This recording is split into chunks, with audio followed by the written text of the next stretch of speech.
Right? Is that loud?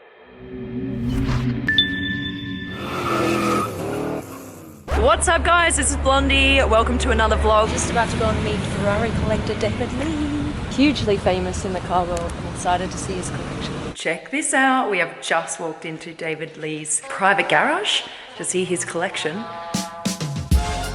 Take a look around. How cool is this? We're just waiting on him now. He's going to come down shortly and then we can have a chat and I'm going to ask him everything that I want to know. Might be here for like 5-6 hours. We're going to have a bit of a chat, find out about his cars, what ones he likes best, what he uses as a daily drive, how often he would, for example, take his LaFerrari or his Enzo out, or his F50 or his F40, how it all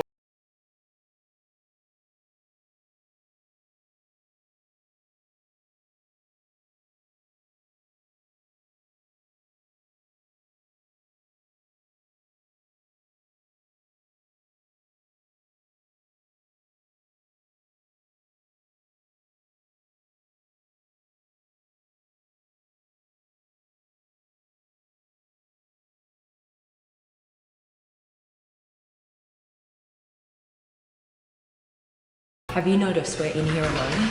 No one. Isn't that crazy? Just like wandering around, checking out the cars. Wow, look at this jewelry. Jewelry for you to choose. Oh. This is a girl's dream right now. I'm surrounded by Ferraris and I'm getting jewelry delivered on a table.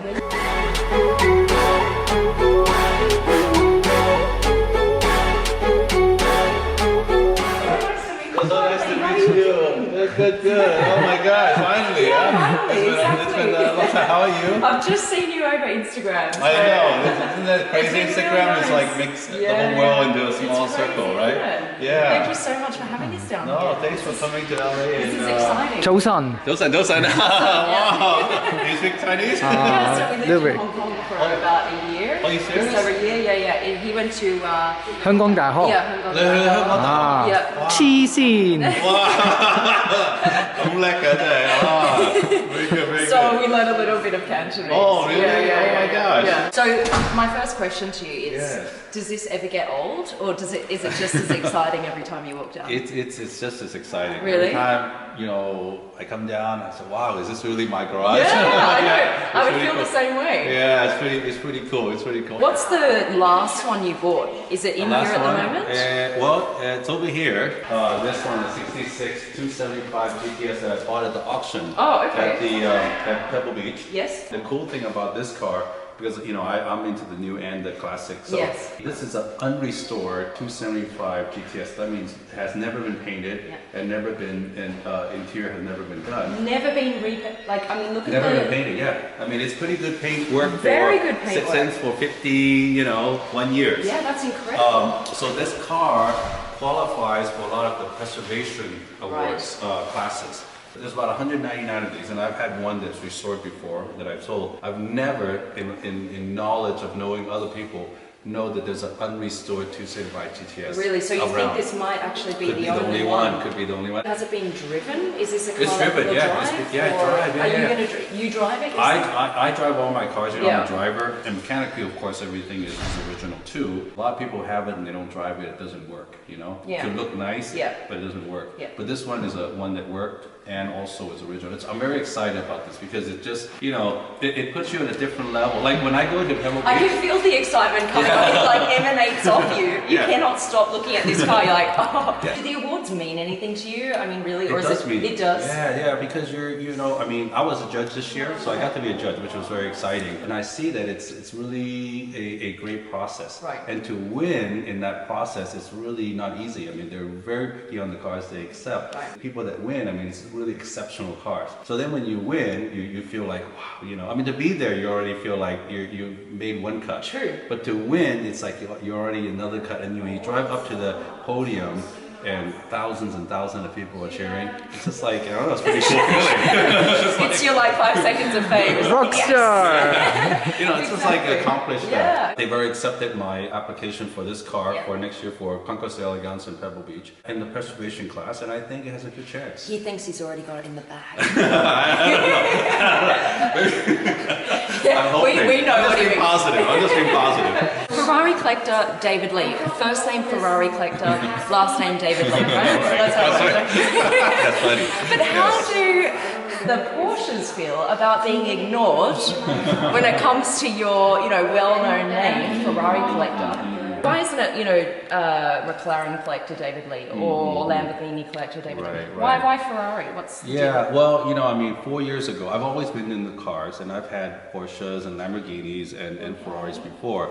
But 4 years ago, I just felt like I had something that happened that I said, I'm going to really go hardcore into just collecting Ferraris. Okay. So at that time, I did sell everything, and I just started to really collect Ferraris. So you sold all your McLaren, Lamborghini? Well, I had a Carrera GT, I had a Lamborghini Diablo 60, Yeah. so I sold those, and I had an Enzo, and then from the Enzo, I started collecting the rest of the supercars. Okay, so And the then- Enzo was really your first baby. Yeah, first really baby in the collection. I just wanted to be focused on Ferrari, kind of be a specialist in collecting a Ferrari, Okay. and to have Ferrari also notice that. And then you kind of expanded from there. Then So later once you've on- gotten a lot of Ferraris, you started working on I feel that once I've accomplished what I try to do with Ferrari collecting, I saw the beauty, of course, in the 350. This is 1958 356 Speedster, which is originally black, so that was very rare. Not a lot of them had black. So this has been restored though? This has been restored, but it was originally black. A Yeah. lot of them were silver and other colors. Right.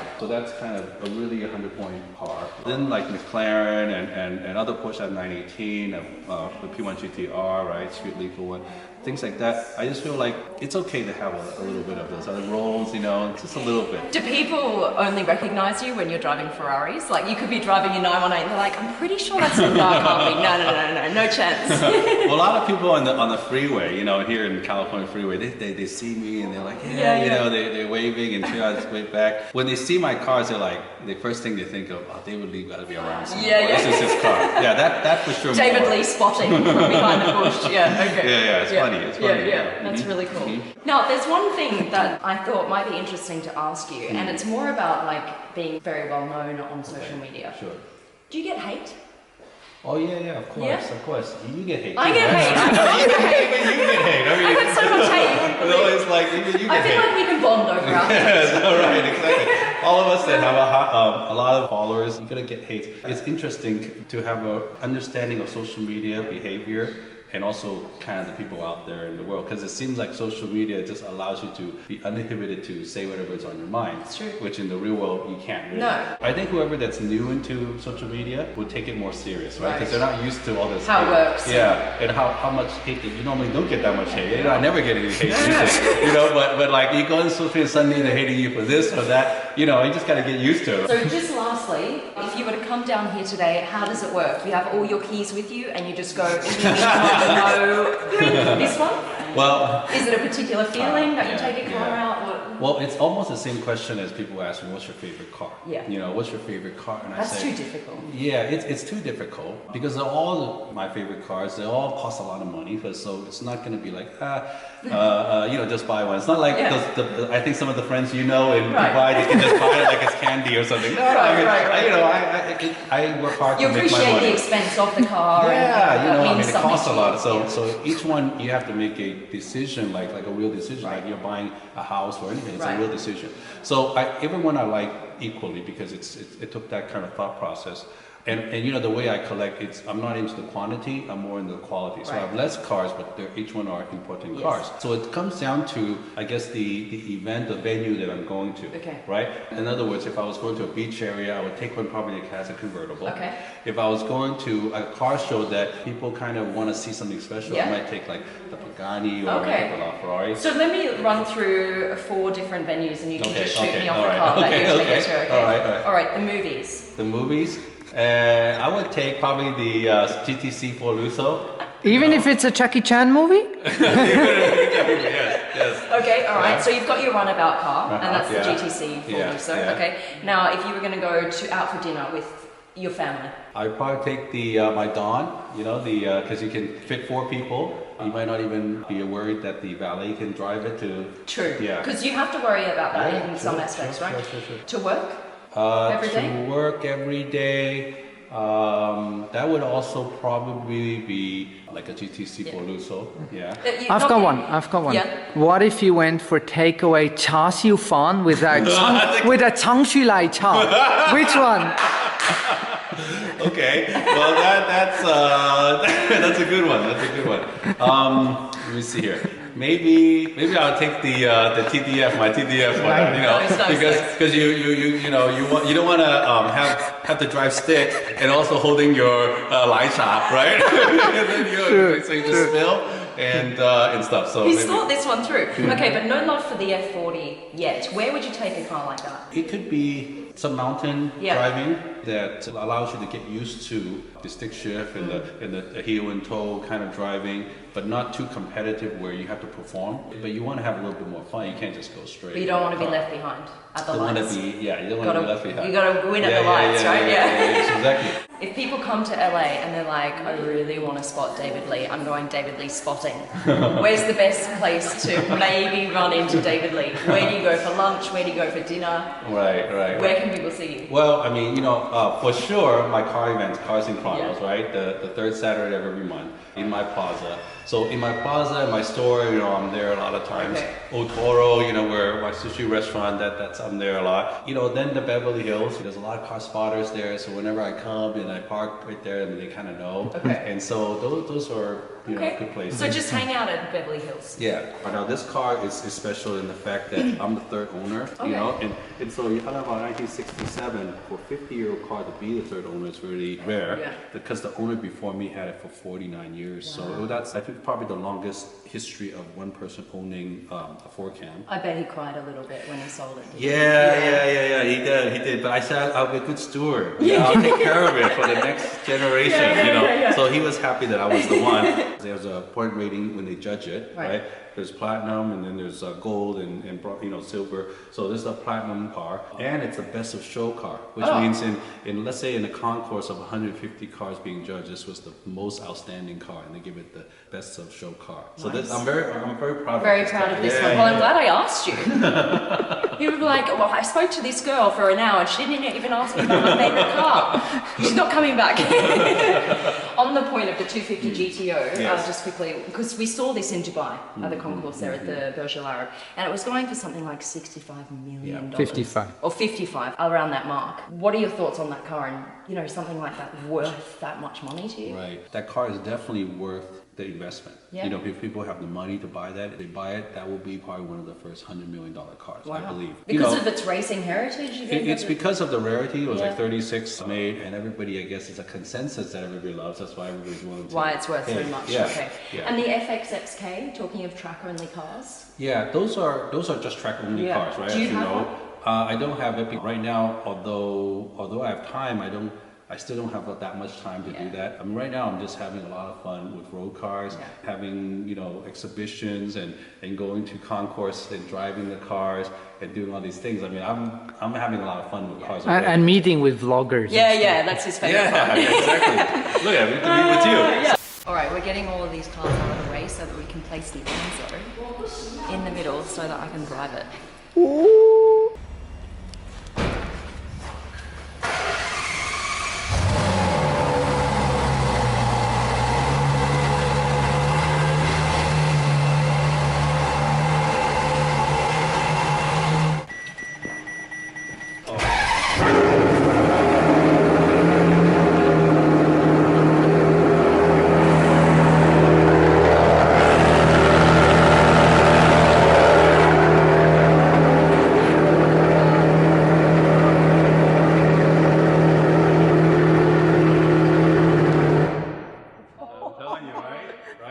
Oh my god. I have never heard something this loud. It's so crazy loud, right? It's crazy loud. This is amazing! It's amazing. Really amazing. Wow. Okay. I love seeing her expression on when she when she hears it. That's cool. I was yelling and I couldn't hear myself yelling over the engine. Unlike the current cars that have an auto mode and an F1 mode that you can change to, this one only has an F1 mode. Okay. So, this is up shift and this is down shift. Yeah, fine. Cool, so we might want to move the Pagani out of the way. Okay.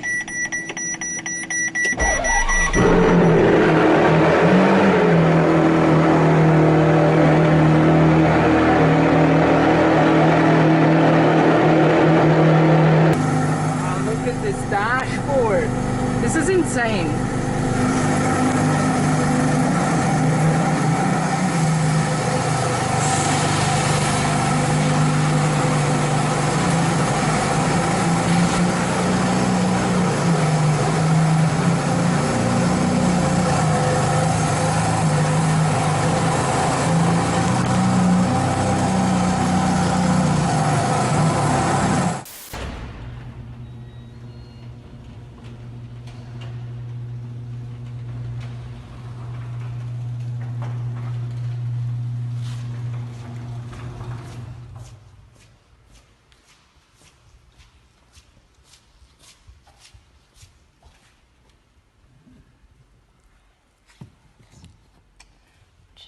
What should I get?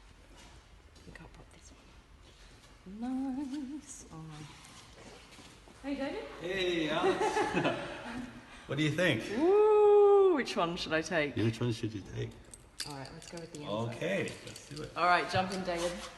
Let's go for a ride.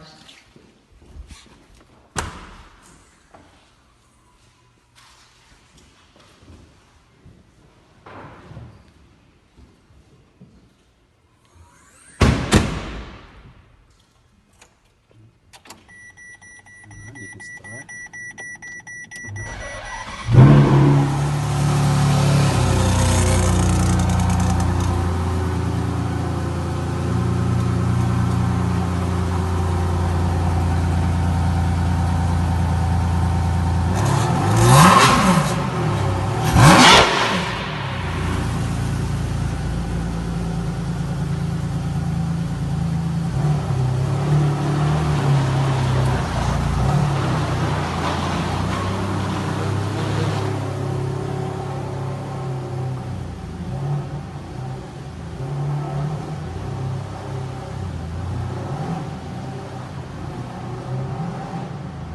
Just flick that, put it into first gear, and then down here is reverse. So you press that, and then it'll come up reverse here.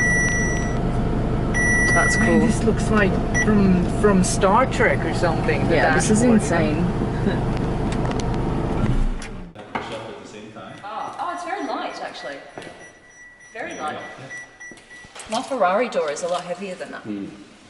That's cool. Which one do you enjoy more actually? I mean, it depends what I'm trying to achieve. Like, Yeah. if I was really trying to do a performance situation and I wanted to be more assisted with because that has all the computers to assist you to make you, do that more confidently. Yeah. And then once you get into this one, there's really a lot less system, and you're going to have to shift yourself. You feel like you're more driving the car. Yeah. And I mean, it just depends what kind of experience I'm Yeah. looking for in Yeah. that time. Yeah. Oh my goodness. Okay, so David needs to repark the Enzo. He said, can you help me repark it with the angles? He said, I don't want to hit my F1. That is like total first world problems. I don't want to hit the F1 with my Enzo. I love this. What an awesome day with David Lee, and to top it all off, we're just heading to a McLaren event here in Beverly Hills. It's in a beautiful suburb at a mansion. So we're going to hang out with McLaren tonight, and the Windsor House, that's where we are. And here are some McLarens outside. Let's go in. In through the secret garden. Secret garden door.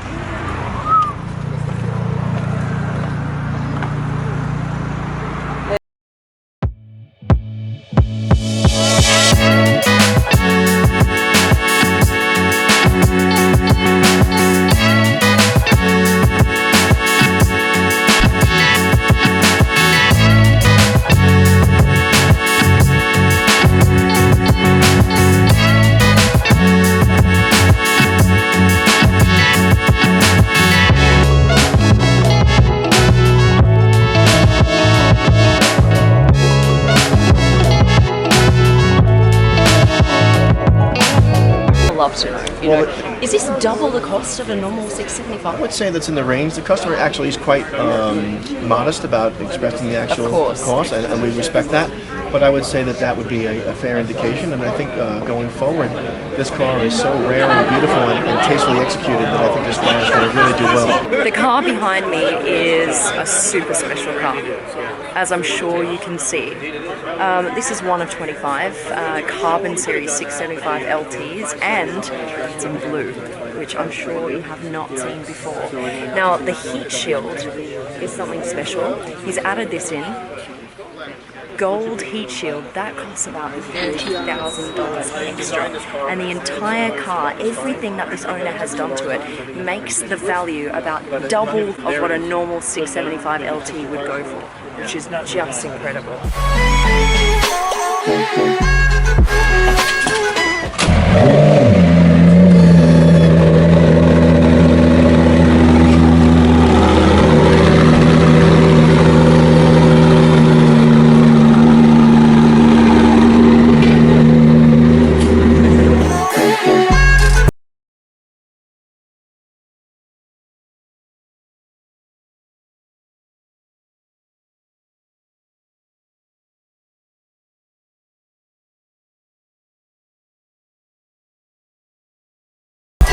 This is how you end the night.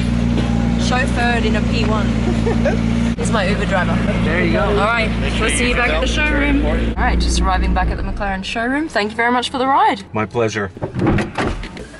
Very carefully out. Don't want to scrape your heels on the carbon fibre.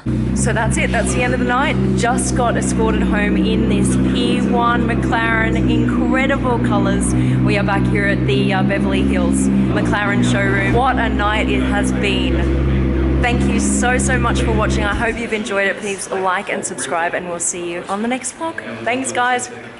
Bye.